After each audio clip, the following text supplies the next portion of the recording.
Foundations of Kinesiology. An overview. Kinesiology is the scientific study of human movement, encompassing a broad range of disciplines including anatomy, physiology, biomechanics, motor control, and exercise science. Understanding kinesiology is essential for professionals in health, fitness, rehabilitation, and sports industries. It provides the knowledge necessary to assess, improve, and optimize human movement.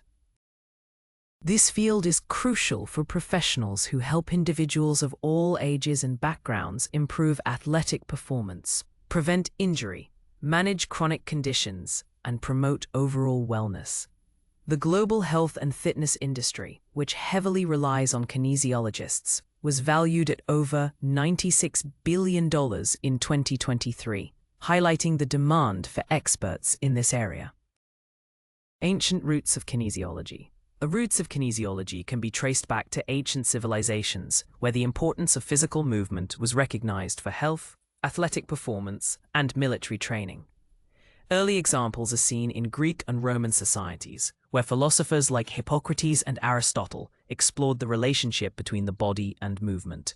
Hippocrates, often considered the father of medicine, advocated for exercise to maintain health, a principle still central today.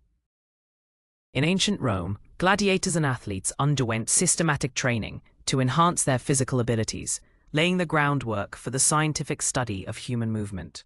This early recognition of structured physical activity underscores a timeless understanding that movement is fundamental to human well-being and performance, predating modern scientific methods by millennia.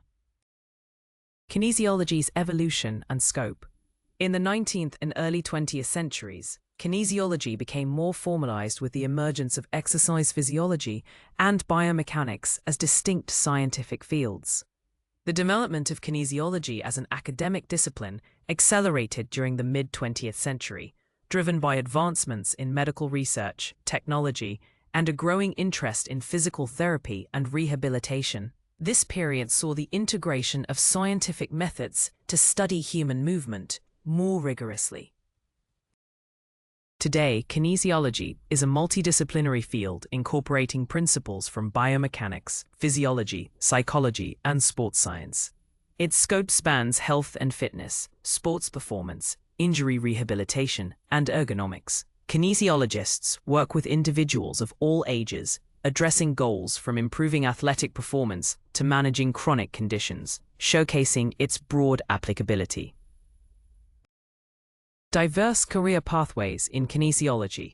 Career pathways in kinesiology are incredibly diverse, offering opportunities in clinical settings such as physical therapy, occupational therapy, and rehabilitation. Professionals also thrive in fitness and wellness industries, working as personal trainers, sports coaches, and group fitness instructors. The demand for these roles is projected to grow, with the U.S. Bureau of Labor Statistics forecasting a 15% growth for exercise physiologists between 2022 and 2032. Kinesiology professionals may also work in sports performance, focusing on strength and conditioning coaching, or engage in research within academic positions and applied sports science. They are employed in various settings, including hospitals, clinics, sports teams, fitness centers, corporate wellness programs, and educational institutions, demonstrating the wide array of impact they can have on public health and athletic development. Skeletal and muscular systems overview. To understand human movement, it is crucial to study the anatomy and physiology of the body's structures and systems.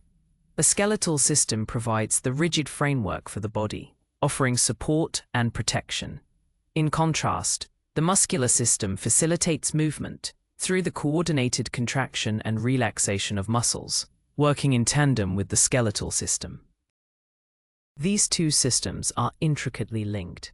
Without the skeletal framework, muscles would lack leverage, and without muscles, the skeleton would be immobile. Together, they form the musculoskeletal system, which is responsible for all forms of human movement, from fine motor skills like writing to gross motor skills like running. The human skeletal system. The human skeleton consists of 206 bones, categorized into two main divisions: the axial skeleton and the appendicular skeleton. The axial skeleton includes the skull, spine, and rib cage, providing central support and protection for vital organs.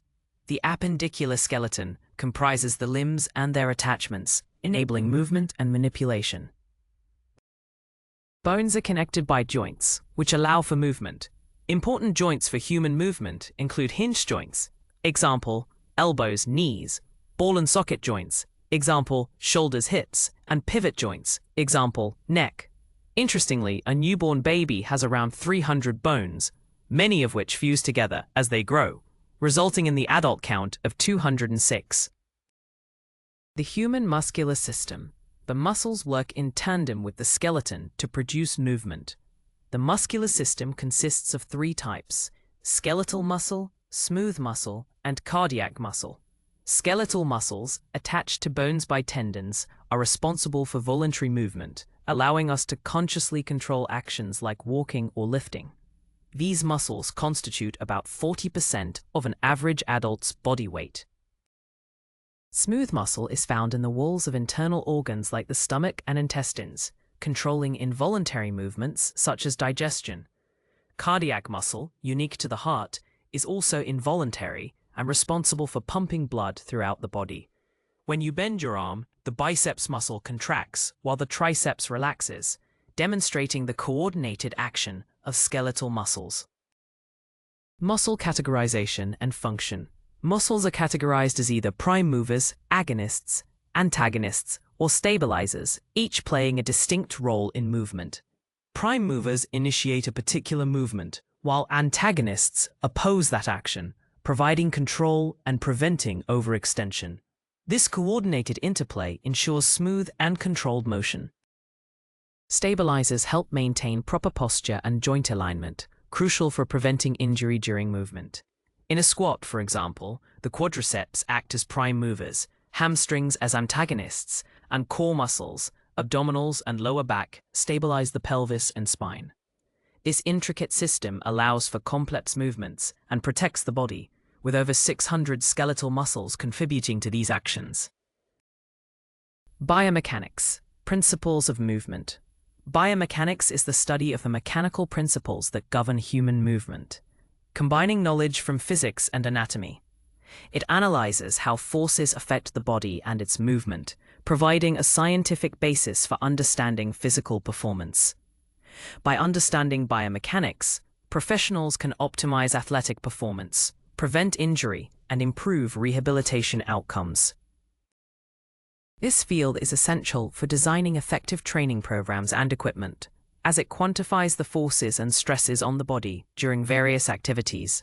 For instance, biomechanical analysis can reveal that a professional baseball pitcher generates forces up to 1.5 times their body weight in their shoulder during a throw, highlighting the extreme demands on the body. Motion, linear and angular. One of the most fundamental concepts in biomechanics is motion, which in human movement is characterized by linear motion and angular motion. Linear motion involves movement along a straight line where all parts of the body move in the same direction at the same speed. This is evident when walking in a straight line or sliding across ice. Angular motion, conversely, involves movement around an axis where different parts of the body move at different speeds. A bicep curl is a classic example, with the forearm rotating around the elbow joint. Most human movements are a combination of both, such as a sprinter's body moving linearly while their limbs exhibit angular motion, allowing for powerful and efficient locomotion. Forces in human movement. Forces play a significant role in movement, and understanding how they affect the body is key to preventing injuries and enhancing performance. Forces can be external, such as gravity, friction, or air resistance, which act on the body from outside. For example, gravity constantly pulls us downwards, requiring muscles to exert force to maintain posture. Internal forces, such as muscle contractions, are generated within the body. When a sprinter pushes off the ground to start a race, the force generated by their legs overcomes gravitational force, allowing for forward acceleration. The ground reaction force, an external force, is also critical here. Elite sprinters can generate ground reaction forces up to 2.5 times their body weight during takeoff. Levers in the human body. Levers are simple machines that help amplify force, and the human body utilizes them extensively. In this biological system, bones act as levers, joints serve as fulcrums, pivot points, and muscles provide the source of force. Understanding these biomechanical levers is crucial for analyzing movement efficiency and injury risk. There are 3 classes of levers. A first-class lever, like the neck during a head nod, has the fulcrum in the middle. A second-class lever, such as a calf raise, places the load between the fulcrum and the force. The third-class lever, most common in the human body, has the force applied between the fulcrum and the load, as seen in a bicep curl. This arrangement often prioritizes range of motion and speed over maximal force production. Neuromuscular system, motor control. The neuromuscular system is a complex network integrating the nervous and muscular systems to coordinate movement. It involves the transmission of electrical signals from the brain and spinal cord to the muscles, enabling both voluntary and involuntary movements. This intricate communication pathway is fundamental to all physical actions.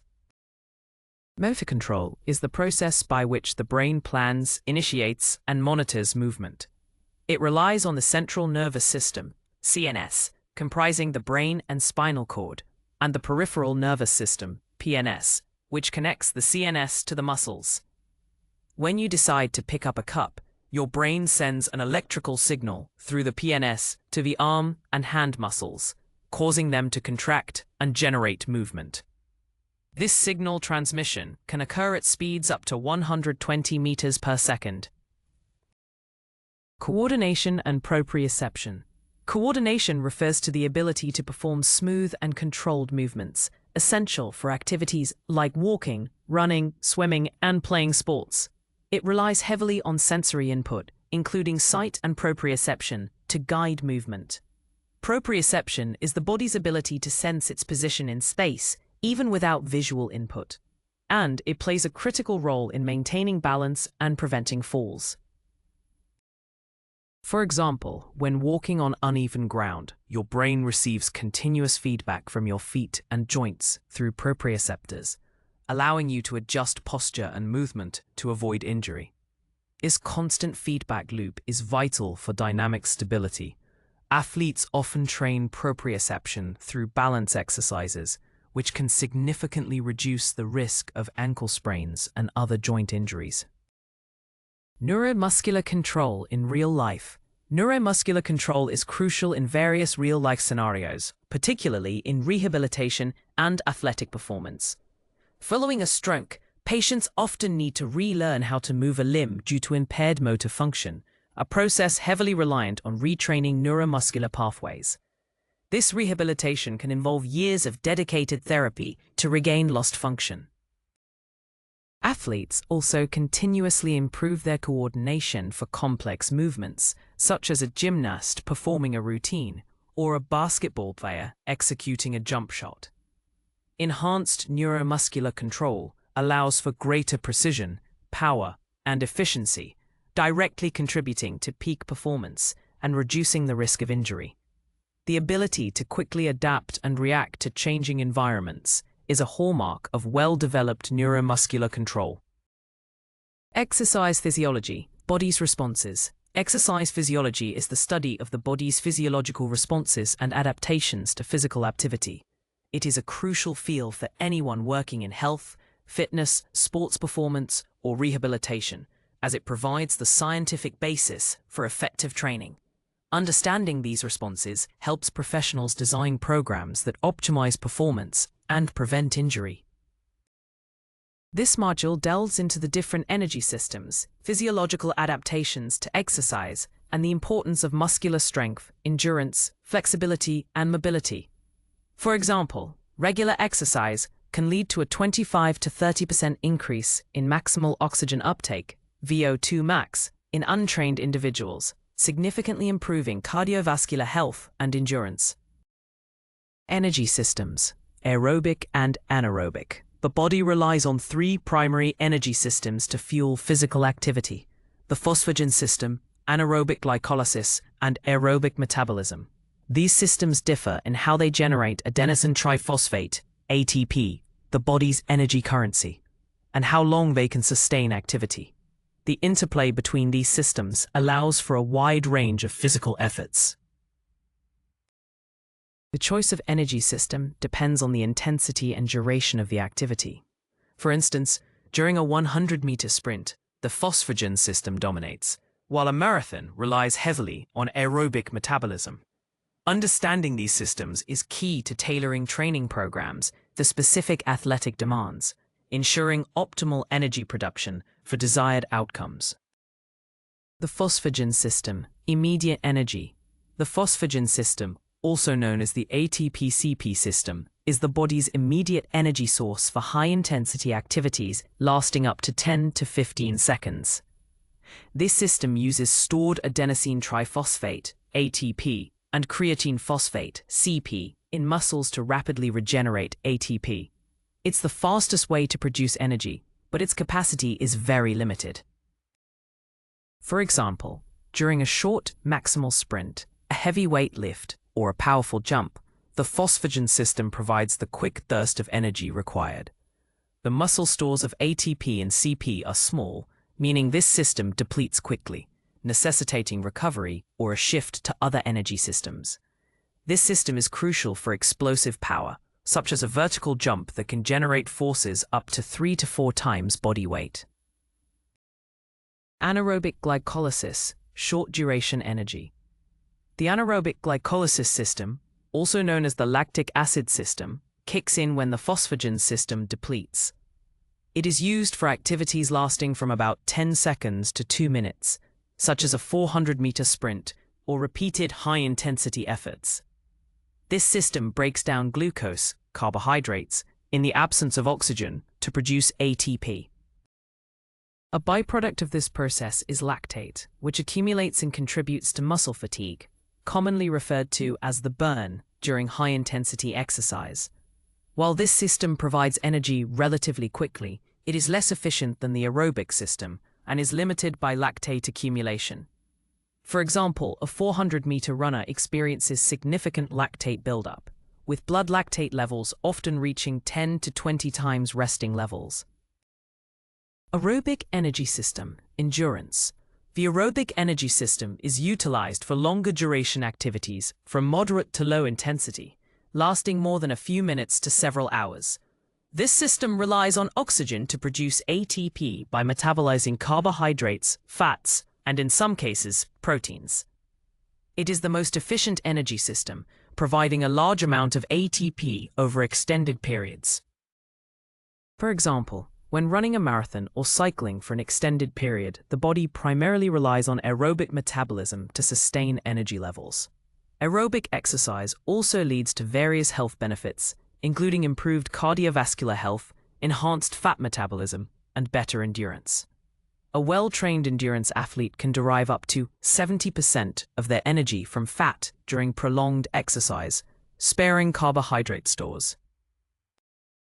Energy system interplay. Each of the body's energy systems play a specific role depending on the intensity and duration of the physical activity. For high-intensity, short-duration events, the phosphagen and anaerobic systems dominate, providing rapid but limited energy. These systems are crucial for explosive power and quick bursts of speed. Conversely, for low to moderate intensity, long-duration activities, the aerobic system is the primary energy provider, offering a sustainable and efficient supply of ATP.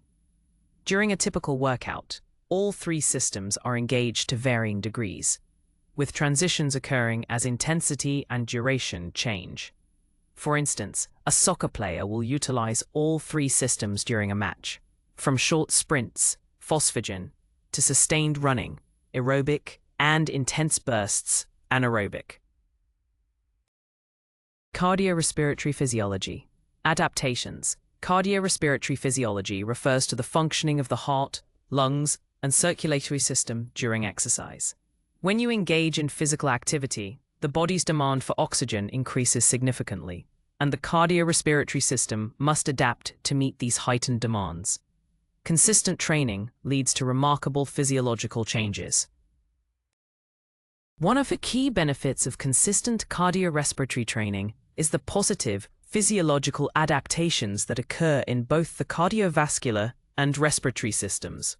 These adaptations improve the body's ability to deliver oxygen to muscles and remove waste products more efficiently.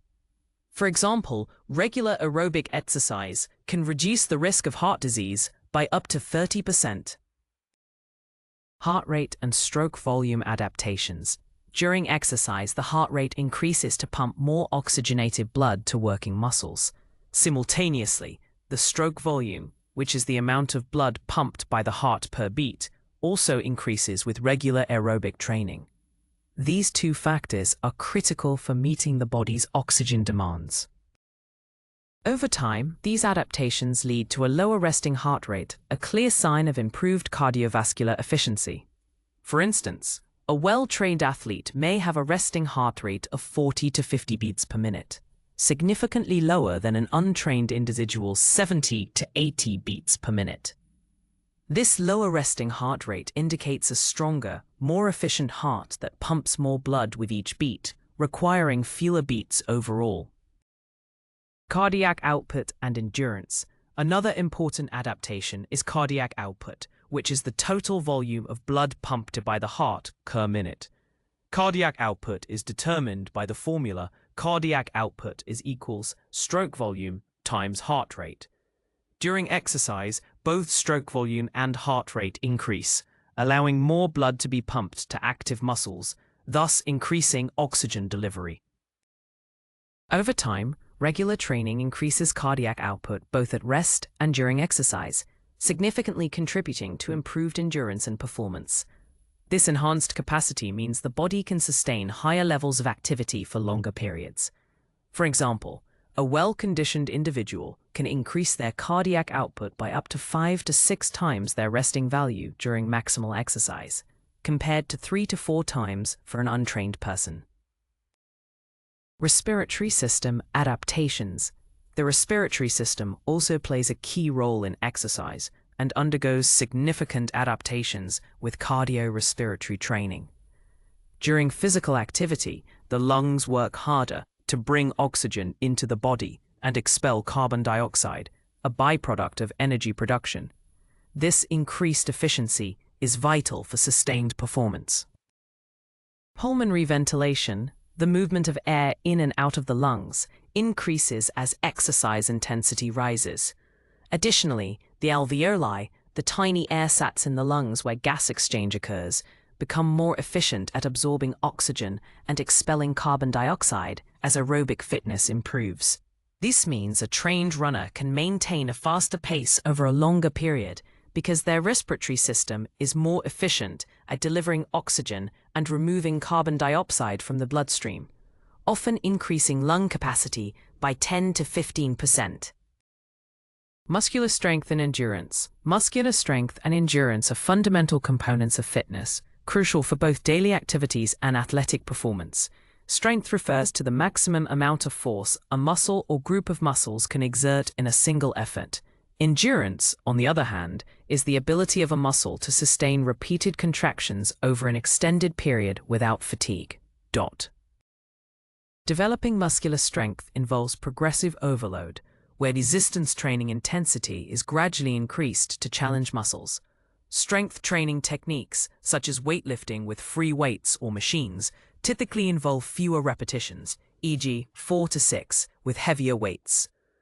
Muscular endurance training involves higher repetitions, e.g., 12 to 20, with lighter weights, as seen in activities like cycling or rowing.